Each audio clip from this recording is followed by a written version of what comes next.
Bismillahirrahmanirrahim. Assalamualaikum warahmatullahi wabarakatuh.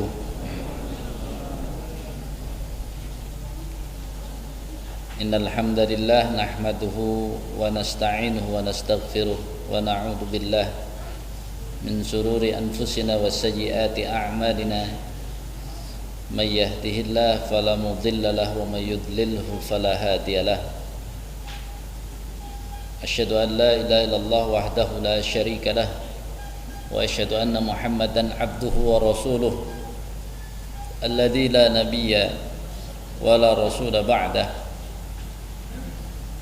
Allahumma fassalli wa sallim ala Muhammadin wa ala alihi wa sahbihi wa mawalah, amma ba'd.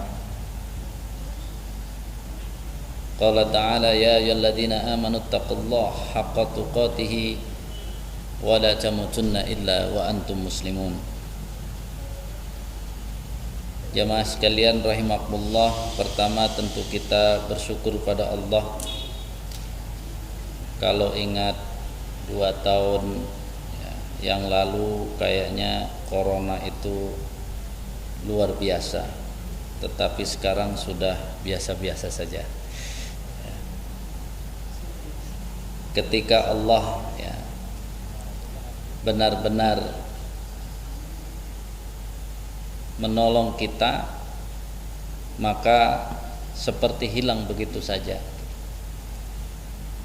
Kita kan tidak menyangka, tahu perkiraan kita lama gitu ya. Karena kita sudah seperti Allah tahu kita sudah tidak sanggup, ya akhirnya selesailah sudah. Walaupun belum normal ya. Kalau normalnya nanti kalau kita udah tidak pakai masker. Kan aslinya kita hidup nggak pakai masker ya. Mudah-mudahan juga segera Allah tolong kita. Insya Allah pada Sabtu kedua ini kita ingin mengkaji tentang apa yang sebenarnya bapak-bapak bisa jadi sudah pernah mendapatkan kajian tentang Riyadhus Shalihin, tapi fokusnya pada hati. Karena sebenarnya tema-tema di Riyadhus Shalihin itu lebih kepada tema hati.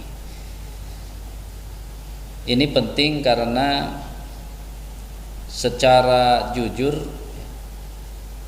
ketika kita bicara tentang ilmu dan iman, itu sebenarnya wadahnya adalah hati.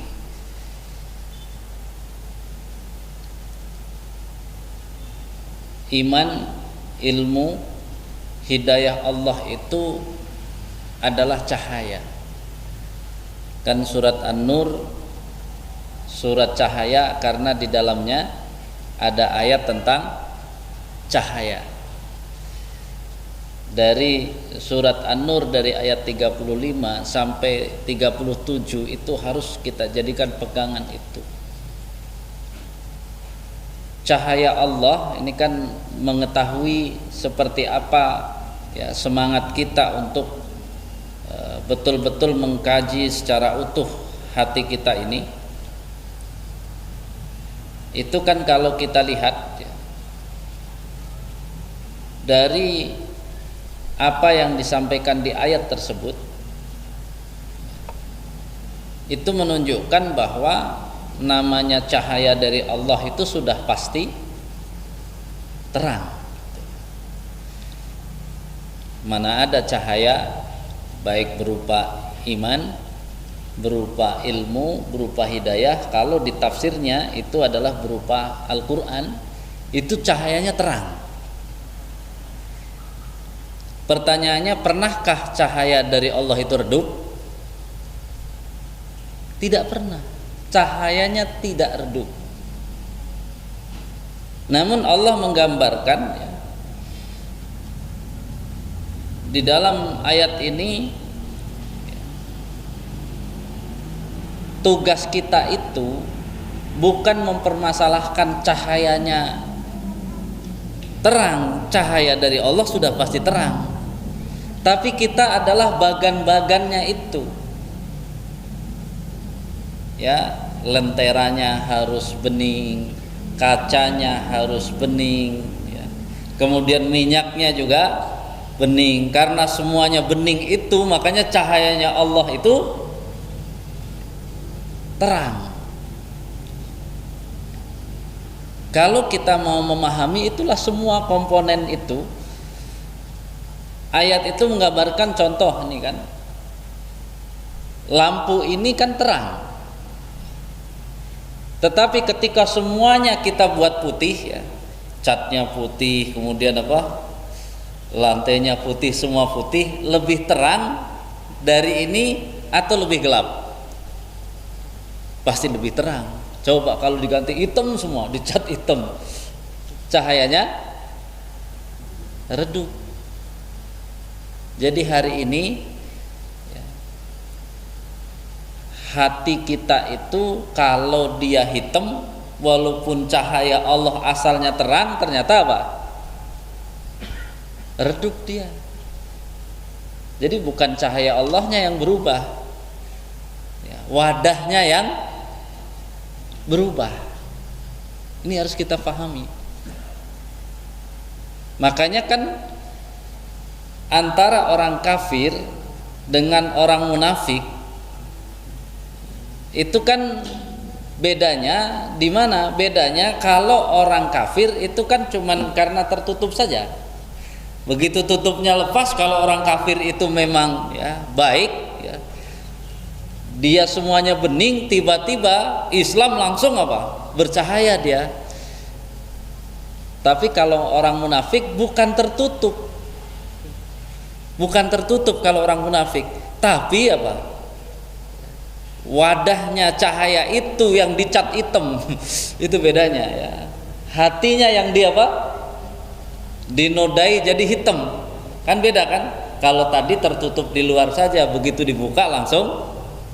Kenapa tadi cahayanya nggak bercahaya saat ya menjadi orang kafir? Karena tertutup saja. Begitu tutupnya dibuka langsung bercahaya. Nggak perlu dia apa? Dilap, digosok, nggak perlu.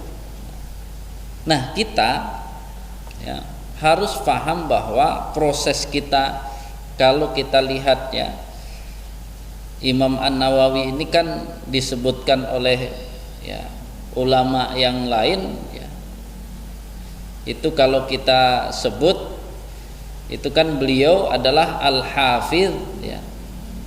Ini di sini Al-Hafidh Al-Faqih. Kalau sudah Al-Hafidh itu adalah orang yang hafal hadisnya lebih dari 100.000 sampai 200.000. Al-Faqih padahal ya ilmunya banyak tapi hanya sampai Al-Faqih. Artinya beliau ahli dalam fikih juga. Kan jarang berpadu antara ahli dalam hadis kemudian ahli dalam fikih. Yang sering terjadi di akhir zaman itu kan antara hadis dan fikih diadu. Bukan dipadu tapi diadu. Sehingga kita ya di dalam masalah yang kita hadapi itu bias, tidak fokus. Dalam kajian-kajian yang asli, kedudukan ulama itu kan cuma dua, satu mujtahid, satu muqallid, hanya dua aja, nggak ada tiga. Cuman di akhir zaman itu tiba-tiba ada kedudukan bainal mujtahid wal muqallid, seolah-olah ada tempat khusus ya antara mujtahid dan muqallid dengan menyebut muttabi, padahal nggak ada istilah dalam ya kajian-kajian muttabi itu nggak ada. Bedanya apa katanya muqallid sama muttabi? Nah, yang muttabi itu ngerti dalilnya, ngerti ayatnya, ngerti hadisnya. Kita sebenarnya apa? Kok enak banget naik pangkat hanya gara-gara ya, ngerti ayatnya sama ngerti hadisnya, padahal yang dimaksud muqallid itu ya harus belajar mengerti alasannya itu. Makanya sebenarnya kedudukannya tetap muqallid, tetap muqallid. Nah, karena sudah mengangkat menjadi mutabi, tiba-tiba ini kan karena ya mutabi, wah berarti sudah seolah-olah setengah mujtahid. Makanya akhirnya dari ayat Al-Quran, hadis langsung menetapkan hukum. Begitu dikomplain, loh ahli hukum sebelumnya nggak bilang begitu, jawabannya mau ikut Rasul atau ikut ulama. Kan jadi muter-muter nih. Jadi sebenarnya yang salah kenapa dia ya tidak jujur bahwa kedudukan dia muqallid. Yang dilarang kan bukan muqallid, Pak. Yang dilarang itu taklid buta. Jadi yang dilarang itu taklid buta. Karena kalau di sini ya dengan al-faqih kemudian ditambah dengan kalimat asy-Syafi'i, berarti apa? Imam An-Nawawi walaupun al-hafidh, hafal hadisnya di atas 100.000 200.000, ya, bukan hafal biasanya kalau sudah al-hafidh bukan hanya hafal matannya saja, bukan, hafal semuanya dari annya sampai rawahunya. Ya kan kalau ulama disebut al-hafidh begitu. Nah, tetapi apa? Muqallid banyak ya tentang bagaimana menghukumi, mengikuti tata cara ijtihadnya Imam Syafi'i. Ya kan kita hidup di akhir zaman begini, kalau ada yang sebut, saya sudah bukan muqallid, saya akan bilang bohong kalau bukan muqallid. Masa sekarang mau jadi ya mujtahid? Kalaulah mujtahid paling ijtihadnya 1-2 masalah, bukan apa? Seluruh masalah, karena masalah dalam agama kan sudah selesai. Mujtahid yang diakui oleh siapapun ya 4 itu. Ada tambahan berapa, tapi yang pokok ada 4 itu. Karena apa? Penguasaan mereka tentang Al-Quran, penguasaan mereka tentang hadis, penguasaan mereka tentang ya sirah Nabi, semua penelitian terus metodenya yang tidak berubah-ubah itu mereka. Gitu. Kalau kita hari ini nggak bisa, butuh waktu berapa lama mencetak seperti Imam Syafi'i, coba. Kayaknya kan nggak mungkin hari ini. Dari hafal Quran, hafal hadis sampai ya fiqhul waqi ke sana. Sekarang pelajaran aja ya, banyak nganggurnya daripada ya sekolah itu, coba banyak main-mainnya daripada ya, belajar sesungguhnya. Nah, kita bedah pelan-pelan. Saya pernah membedah tentang ya bab yang pertama tentang ikhlas itu. Tapi ya saya ingin kita paham secara utuh. Ikhlas itu berarti kan dari kata kholaso, artinya suci. Sebenarnya ikhlas itu mengembalikan keadaan hati kita seperti ketika Allah beri. Itu karena asalnya hati yang ikhlas itu dimiliki oleh anak-anak. Hati yang ikhlas, mereka kan masih apa? Nggak ada kepentingan yang dominan. Ya beda sih kalau anak sekarang karena sudah ya banyak sekali kepentingan dan keinginan, ikhlasnya aja susah. Jadi suruh ngaji mau dia kalau boleh pinjam handphone. Jadi udah dia aja saat ini keikhlasannya sudah apa? Udah terkikis pelan-pelan. Tapi ketika kita bicara ikhlas itu Pak, itu sebenarnya biar kembali kepada keadaan aslinya. Asli hati kita bening atau kotor? Bening. Jadi coba balikan dulu ke situ. Menyadari bahwa asli hati saya bening, bersih. Latihannya sebenarnya pada proses ketika kita melakukan amal solih, maka tujuan-tujuan yang selain Allah tujuan-tujuan yang ada dunianya itu yang harus kita benar-benar tahan. Jangan sampai dia lebih dulu ada.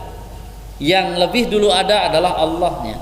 Bahkan nanti kalau diadu antara ya, memilih sesuatu yang dari Allah atau dunianya, dia akan pilih yang dari Allahnya.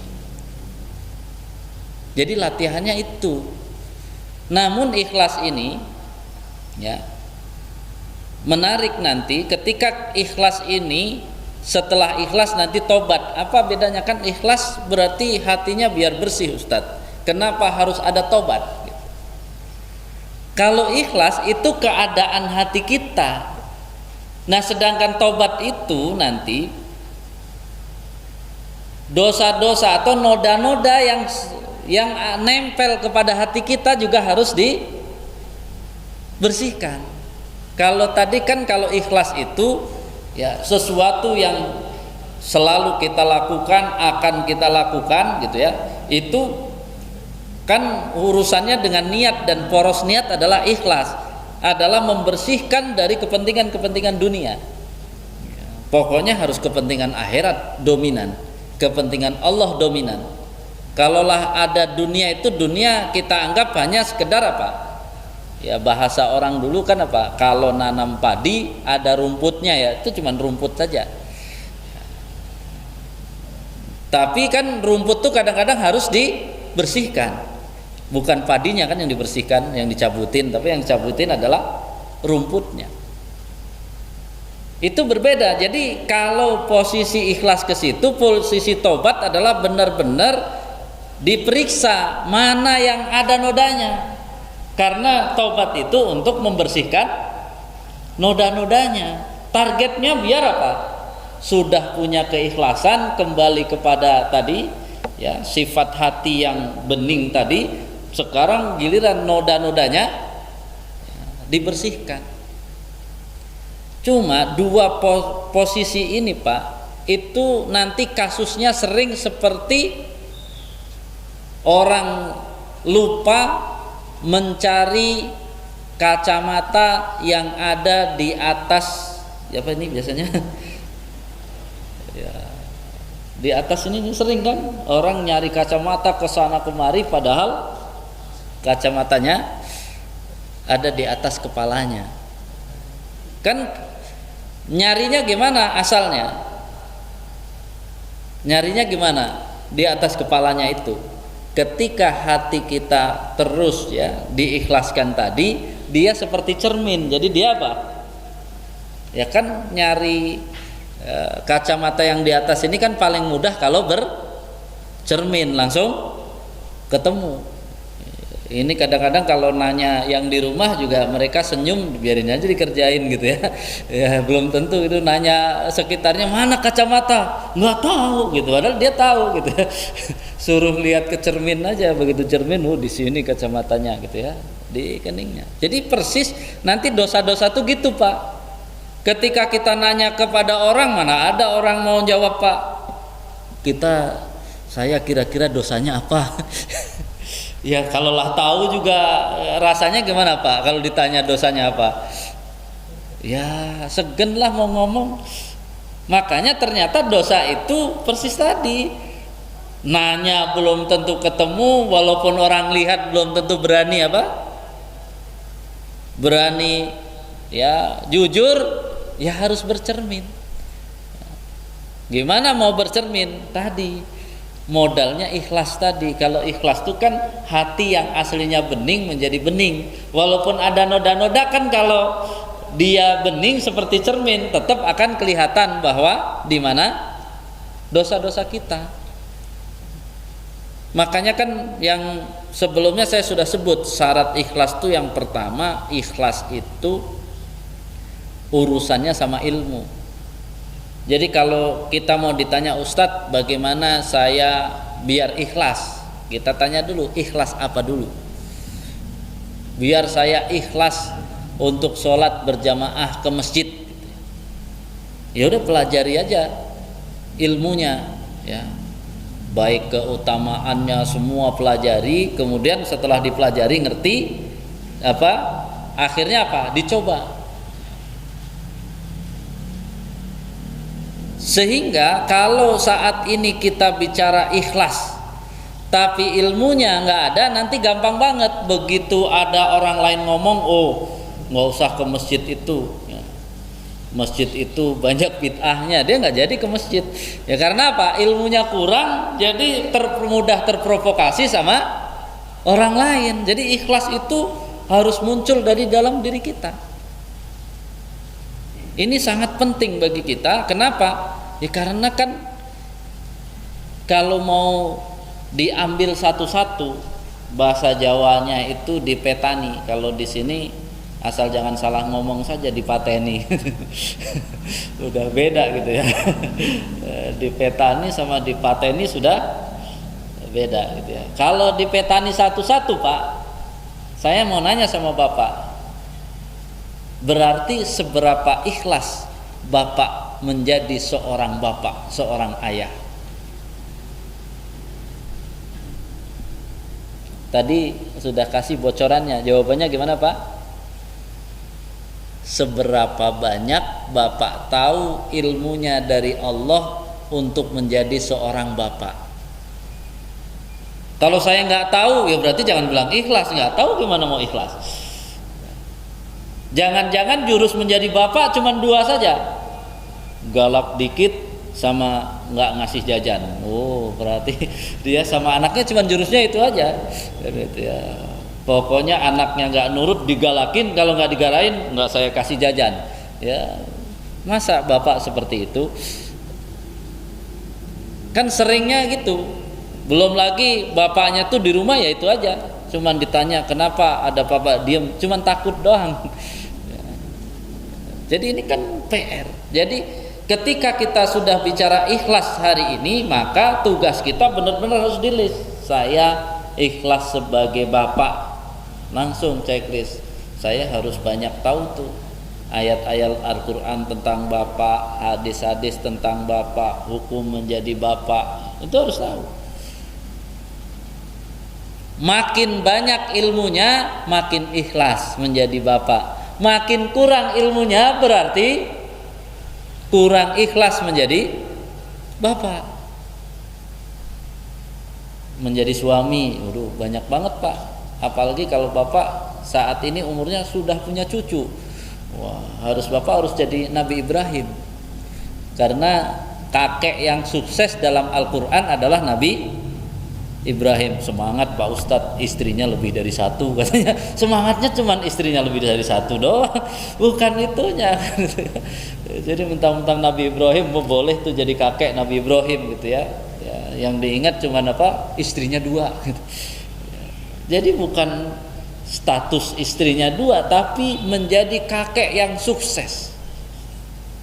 Lihat bagaimana kesuksesan Nabi Ibrahim ya, itu satu keluarga yang nanti kalau disebut oleh putra Nabi Yakub itu kan ketika ditanya ma ta'buduna min ba'di, itu kan langsung naik dia, na'budu ilahaka wa ilaha abaika. Jadi dikenal betul siapa kakeknya itu. Jangan kamu kenal kakek kamu, kenal gimana kakek kamu, pokoknya galak banget. Ya kenal galaknya doang gitu ya, bukan kenal keimanannya. Jadi waktu bapak harus benar-benar serius, karena hari ini kalau sudah bicara ilmu, kita menggunakan satu syairnya Imam Syafi'i saja kita harus malu kan. Imam Syafi'i mengatakannya di syairnya kan apa ya, malam yaduk murrat ta'allumi sa'atan, siapa yang belum pernah merasakan pahitnya mencari ilmu walaupun sesaat. Pak, kalau ngaji ke Masjid Al-Hidayah ingin materinya yang pahit atau yang asik? Ayo. Kan tinggal ditanya kan, yang asik, menyenangkan, menyegarkan atau yang pahit? Biasanya kalau ditanya secara umum, kalau ini kan beda, ini mah yang sudah biasa ngaji. Kalau ditanya secara umum, pengennya yang enak-enak, asik-asik atau yang pahit? Padahal kalau ditanya katanya ikut madhab Imam siapa? Imam Syafi'i. Padahal Imam Syafi'i mengatakan malam yazuk murrat ta'allumi sa'atan tajarra'a dzullal jahli tula hayatihi. Pantas saja kita ini pada kesakitan seumur hidupnya dalam kebodohan. Ketika kita sudah lama ngaji, pas disuruh presentasi tentang ikhlas kan masih bingung. Gimana tuh ikhlas ya? Yang gak tahu gimana ya ikhlas. Pokoknya ikhlas yang tahu hanya Allah dah. Ya kalau ikhlas yang tahu hanya Allah abstrak, berarti ada yang ikhlas nggak? Nggak ada, nanti nggak ada yang ikhlas. Enak banget beragama nggak jelas. Kan kita pertanyaannya, Islam itu jelas atau nggak jelas? Berarti cara untuk ikhlas kan harus diperjelas, Pak. Jangan biasakan apa? Ya Ustadz juga nggak tahu, yang tahu Allah. Iya, tapi kan kita harus apa? Poin pertama tadi, ya, kenapa Rasulullah gampang ikhlas? Rasulullah banyak tahu. Kan pernah kita buka misalnya gini, yang sering terjadi ya.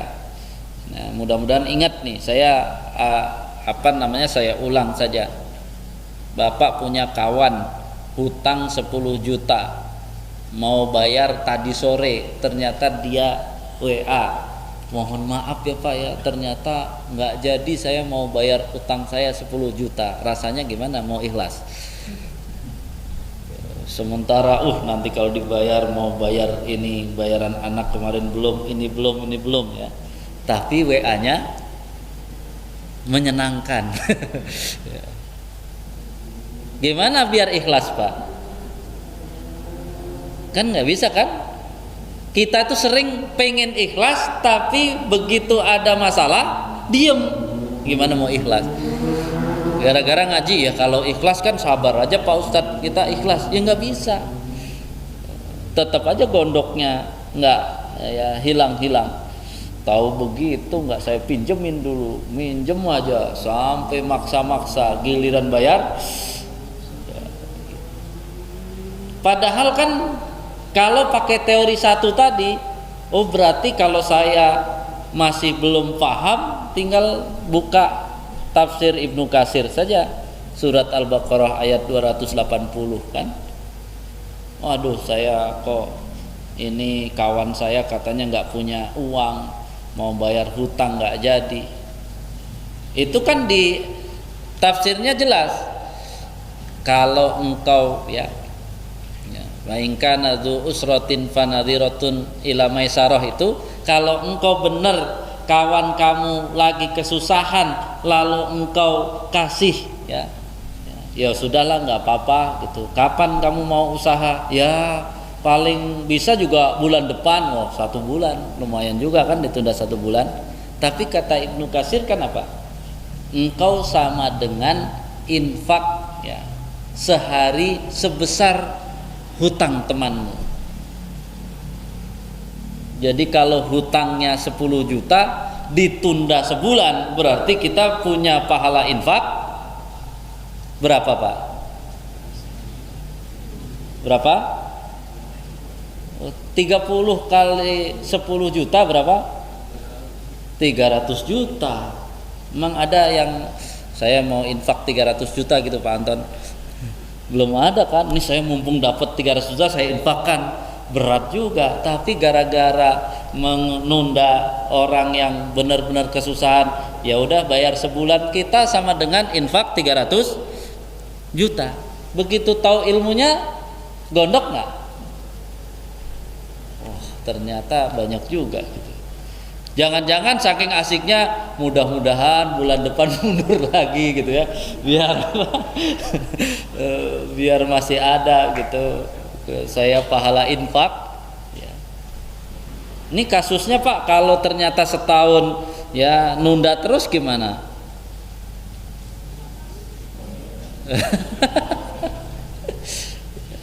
Makanya baca tafsirnya lanjutkan, wa antasaddaqu khairul lakum.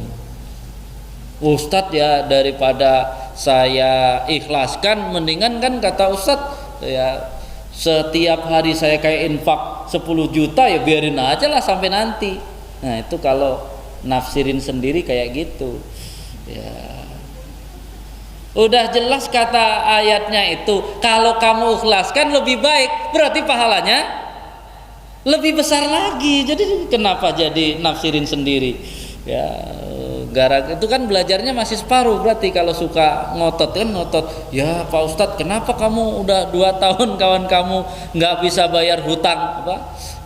Nggak diikhlasin saja. Lah kata Pak Ustadz kan biar pahalanya tiap hari ya Pak. Tadi sebesar infaknya Pak Ustadz, kamu ngajinya sepotong, harusnya ngaji lagi bahwa kalau diinfakkan, disodakohkan lebih baik, berarti pahalanya lebih besar lagi dari yang cuman sehari ya 10 juta.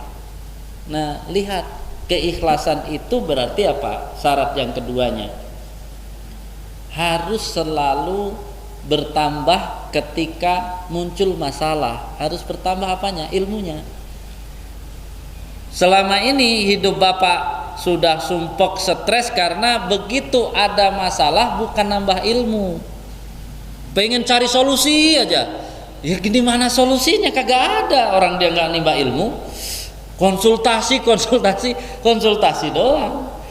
Padahal kan ketika awalnya ikhlas, begitu ada masalah kita harus suzon, Allah nyuruh kita nambah ilmu lagi. Begitu dapat ilmunya ternyata nggak masalah, terbentur masalah lagi, berarti apa? Nambah ilmunya lagi, terus saja.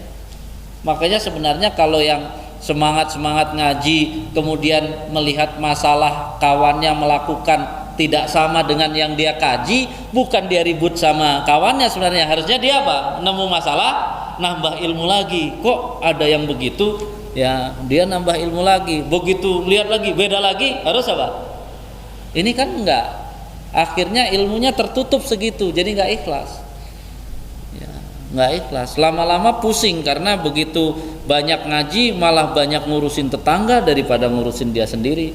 Ya kan repot kan. Ini kan PR besar, bahwa bicara ikhlas tadi ya, pokoknya kalau sudah bicara ikhlas, sampaikan kepada anak kamu, kalau mau bicara ikhlas kamu bicara ilmu. Kamu mau jadi apa kan itu ya, mau jadi ini, nah, kamu harus lulus.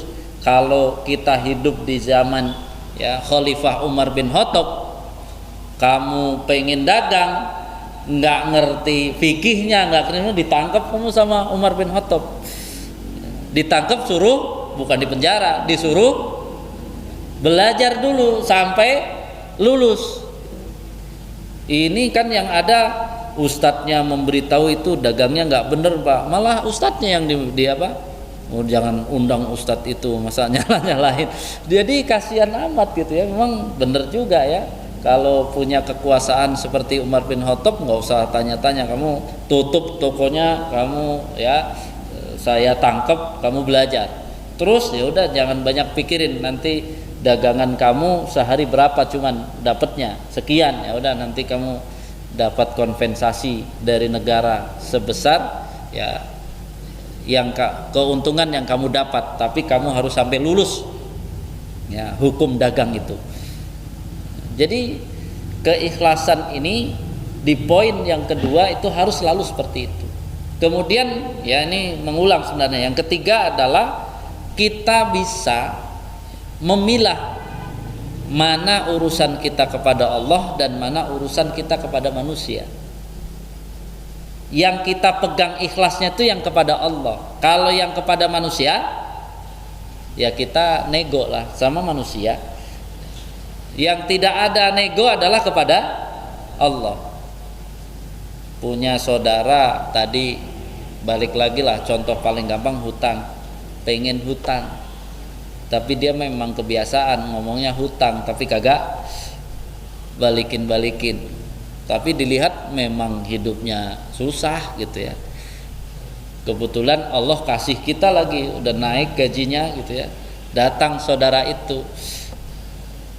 Maka apa? Ya ketika kita membantu dia, itu langsung Pak, saat keluar karena uangnya ada, Allah beri, kemudian Bapak berikan kepada saudaranya, itu pahala langsung 100%.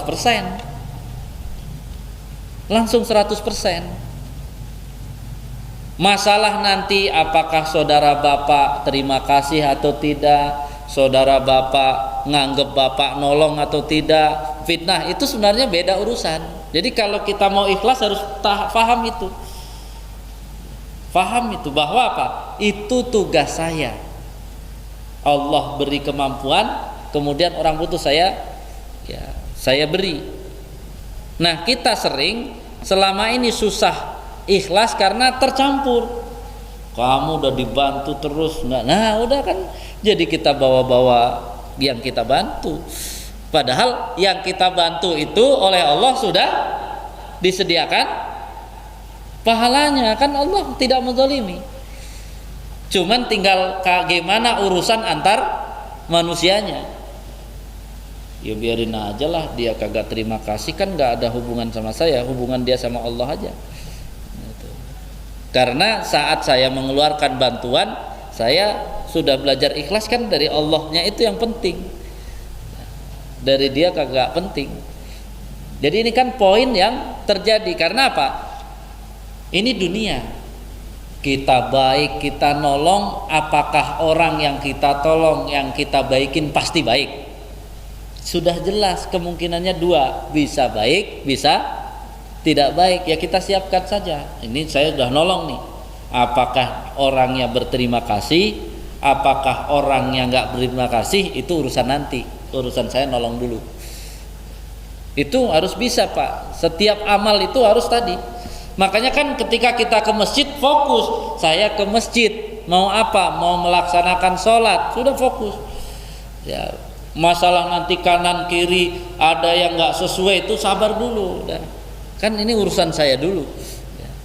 Nanti tinggal apa? Ya sampaikan ke DKM, kok banyak yang sholatnya begini belum benar. Nah nanti tinggal DKM apa? Oh kalau gitu kita datangkan yang mengajar untuk belajar, kan enak jadinya. Karena kalau sudah sama-sama jamaah saling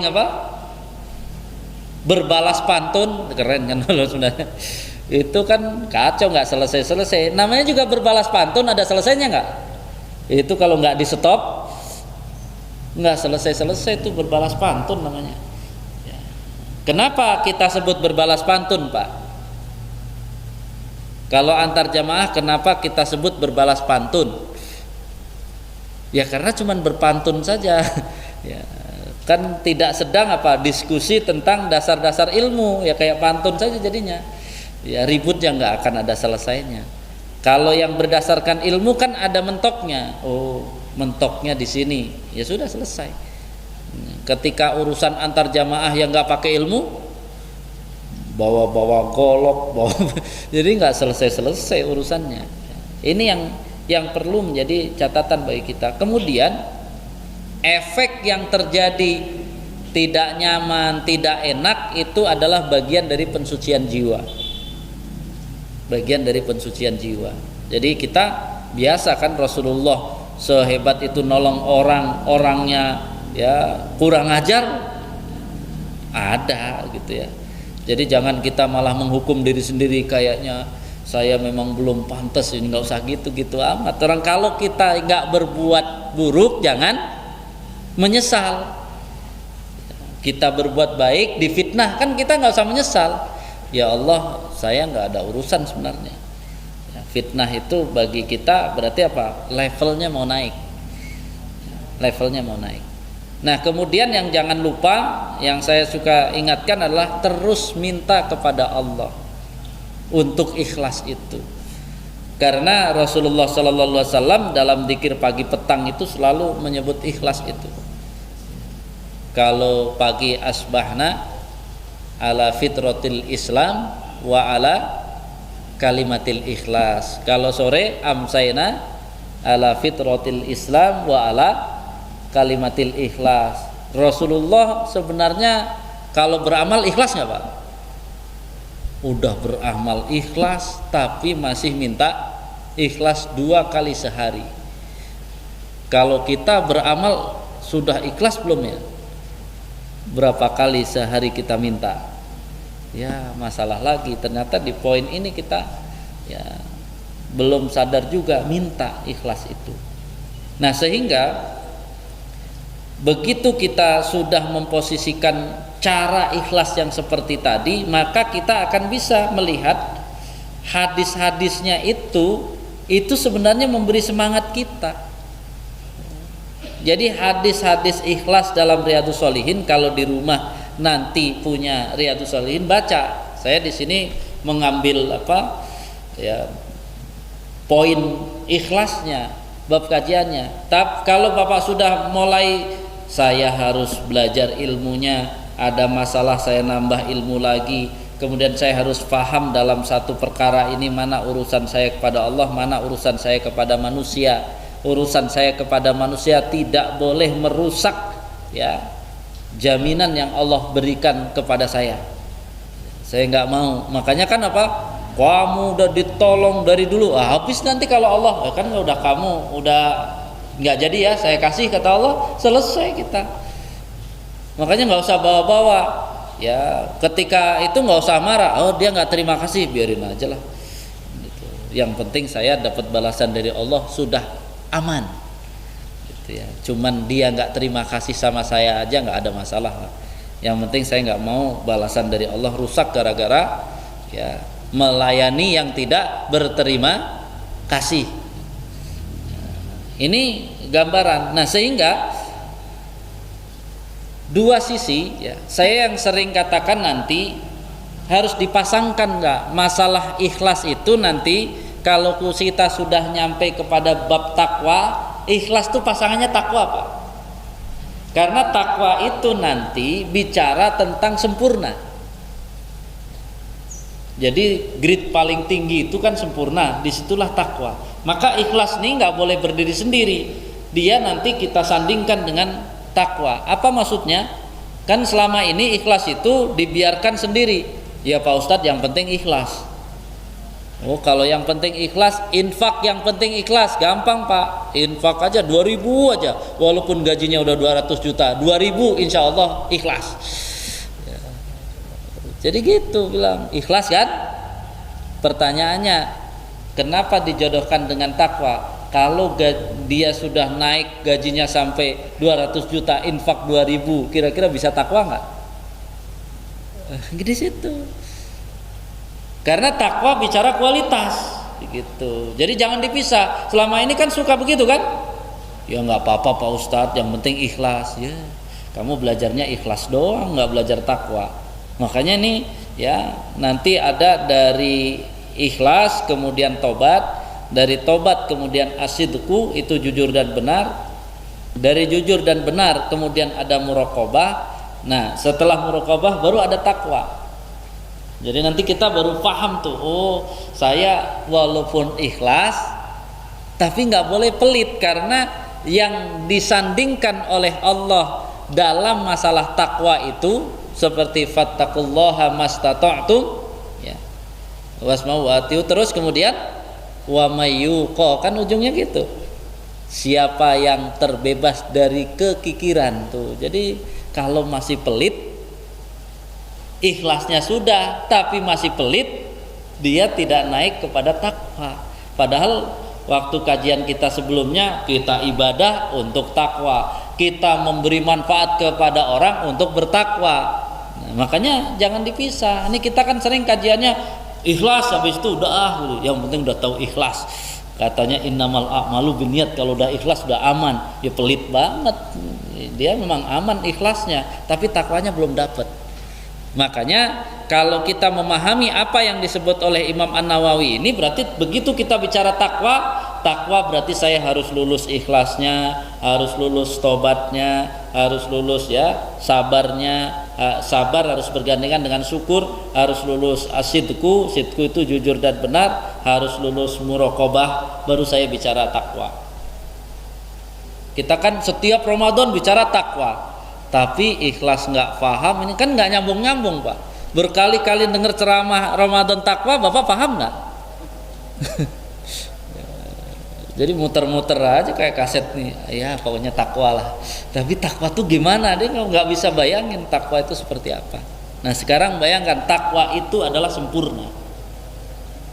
Maka kalau kita memegang takwa ini, setan nggak akan bisa menggoda kita untuk sombong. Kamu hebat banget. Saya kan nggak cuman hebat, saya pengennya sempurna. Pertanyaannya, kita akan nyampe sempurna nggak Pak? Nggak mungkin. Tapi tujuan kita sempurna. Berarti kalau belum sempurna, belum berhenti. Setan nggak sanggup Pak. Makanya sebenarnya Rasulullah dan para sahabat itu salah satunya kunci di situ. Tahu namanya takwa itu adalah segala kesempurnaan. Jadi dia infak, pengen infak yang sempurna. Itulah takwa paling tinggi gitu. Ini ya sering sekali terpisah. Makanya mudah-mudahan Imam An-Nawawi kan tahu betul bahwa masalah zaman itu fikih juga seperti itu, masalah hadis juga seperti itu. Makanya disebut Riyadhus Shalihin, taman bagi orang-orang solih. Kayaknya kalau kita sudah mulai ya memakai ini, itu nanti memang indah menjadi orang solih itu. Nanti kita paham, orang di kita seringnya cari nyaman, padahal harusnya cari aman gitu. Kalau mau cari aman, jadilah orang bertakwa. Jadi orang bertakwa nyaman nggak Pak? Nggak bakalan nyaman hidup di dunia. Kenapa? Orang bertakwa tahu nyaman tuh nanti kalau udah masuk surga baru nyaman ya. Jadi jangan, walaupun sekarang kita sudah paham, selama ini kan yang membuat menghambat ketakwaan Bapak terhambat, mandek karena Bapak pengen hidup di dunia ini nyaman. Insya Allah nggak dapet lah kalau nyaman ya, nggak bisa. Jadi hidup di dunia aman, jangan nyaman, baru kemudian kita akan berjuang untuk ketakwaan ya. Jadi ini ya, insya Allah ini pembuka, karena nanti ya rencananya tiap pekan kedua ini kita bedah tuh, biar kita nggak, kan kalau sudah kayak gini nggak nafsu kita Pak ribut apa, karena apa? Ini udah mulai deket kepada ya umur, tapi kita ikhlas baru ngaji nanti apa tobat baru ngaji nggak apa-apa lah ya. Karena Allah kan apa, suka kasihan sama orang yang sungguh-sungguh, makanya kita harus sungguh-sungguh. Dia kayak begitu masuk surga nggak? Ya Allah, kata malaikat, kasihanlah dia udah mati-matian, masukin gitu ya. Jadi kita harus kayak gitu Pak tekadnya. Makanya keluarkan segenap kemampuan kita. Kita ini kan apa, gara-gara ya tadi mau hidup nyaman, ini nyaman, semuanya pengen nyaman ya, kagak nyampe-nyampe ya. Iman takwa tuh nggak nyampe-nyampe. Karena apa? Kita ingin nyaman. Padahal kalau ditanya kenapa Rasulullah bangun jam berapa saja bisa, orang tidurnya di lantai ya. Kemudian pakai apa? Bantalnya kayu. Coba kalau kita tidur di lantai bantalnya kayu, insya Allah dibangunin pasti cepet. Tapi kalau kasurnya yang mahal, AC-nya yang adem, walaupun corong masjid masuk jadi lucu juga ya gitu ya. Rasulullah yang sudah hebat, tapi Rasulullah ya tidak mau menggunakan fasilitas. Kita yang belum hebat kebanyakan fasilitas ya. Tapi pelan-pelan, jangan pulang, saya mau tidur nggak di sini lagi, ntar istrinya bingung, ini di masjid dapat apa nih, jangan-jangan disuruh nikah lagi, jadi nggak mau tidur sama istrinya ya. Wallahu a'lam bishawab. Ada pertanyaan? Ini pembuka ya, mudah-mudahan ya Allah ridhoi dan niat kita Allah berikan jalan, sehingga nikmat sebenarnya kalau kita sudah mengkaji tentang ya hati ini. Karena semua akan kita letakkan di sini. Ilmu asalnya di sini, iman di sini, Al-Qur'an di sini, hidayah di sini. Kalau tidak ada, mudah-mudahan bukan bingung, mudah-mudahan mulai menyiapkan diri untuk serius ya dalam ya memproses hati ini, sehingga nanti ilmu-ilmu dari ustadz yang lain itu gampang kita cerna, karena peta diri kita sudah mulai kita pilah. Selama ini kan pusing gitu. Artinya apa? Kita tidak pernah menata hati kita, sehingga apa? Semua masuk di satu tempat. Ibaratnya rumah kita ya, minyak goreng di situ, sabun di situ, baju di situ. Begitu mau nyari setengah mati itu. Kalau ditanya, Pak ini apa, pusing aja Pak, nggak tahu pokoknya. Ya, nanya Pak Ustadz aja. Jadi nanya Pak Ustadz ya boleh, tapi kan ya harus mulai belajar. Bedakan antara ikut kajian dan belajar. Kalau ikut kajian mah enak Pak, datang dengerin terus itu ikut kajian. Bapak tekadnya kalau memang ikut madhab Syafi'i jangan ikut kajian. Saya harus berpahit-pahit untuk belajar. Gitu ya. Belajar tuh tadi, wah saya mulai ngerti, saya mulai praktek. Karena nanti ya sebagai semangat kita, namanya ilmu menurut takwa itu kalau sudah dikerjakan Pak. Jadi kalau ditanya jamaah masjid Al Hidayah BCV, siapa yang sudah punya ilmu sholat berjamaah di masjid, yang ngerti teorinya dan sudah berjamaah di masjid. Kalau belum, menurut takwa belum punya ilmu. Saya tahu kok sholat 5 waktu, pernah ini ke masjidnya? Enggak. Itu belum dianggap punya ilmu. Coba bayangkan kalau udah takwa itu kan bicara sempurna. Ya, kalau udah bisa sempurna, makanya insya Allah kalau para jamaah sudah tekadnya takwa ya seperti sahabat Nabi itu, apa saja yang kurang dia akan terus dan terus semangat. Demikian, mudah-mudahan ya Allah menyinari hati kita sebagaimana Allah menyinari bumi ini dengan sinar matahari dan rembulan. Dan Allah wa iyyakum ajmain, kurang lebihnya mohon maaf. Subhanaka Allahumma wa bihamdika asyhadu an la ilaha illa anta astaghfiruka wa atubu ilaik. Assalamualaikum warahmatullahi wabarakatuh.